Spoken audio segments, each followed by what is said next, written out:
শ্বশুর ফাদার। এ বলো তো করে বলো, তোরা কইছি না শ্বশুর ফাদার কবি না, আব্বা করে ডাকবি। আব্বা ক। আপনারা আব্বা কমু কে? আপনি কি আমার মায়ের বিয়ে করছেন? আপনার আব্বা কমু? আরে বলো জামাই, আমি তোর মারে বিয়া করি নাই, তুই আমার মাইয়ারে বিয়া করছস।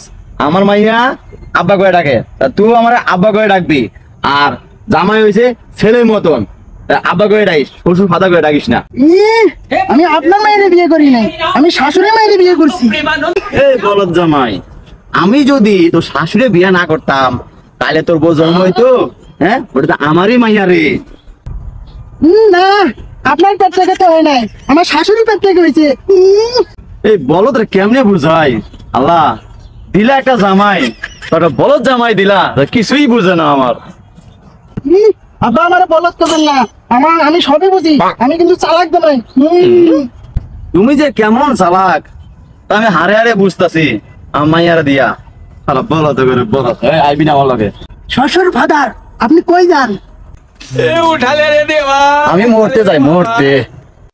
শ্বশুর ফাদার, মরার আগে আপনি আমারে কয়ে যান, মাই এটা আপনার না আমার শাশুড়ি। বলো তো বলো, তোর মায়ের লাভ কি? তুই তো বলো আমারই জামালা, আল্লাহ মাটা মিলাচ্ছে বলো জামাই, কিছু কিনলাম না। আর একটা কথা কবি না, আর তুই আমার বাড়িতে আইবি না, বুঝছে? আমি সবই বুঝি, ওটা আপনার মাইয়া না, ওটা আমার শাশুড়ির মাইয়া। শ্বশুর ফাদার।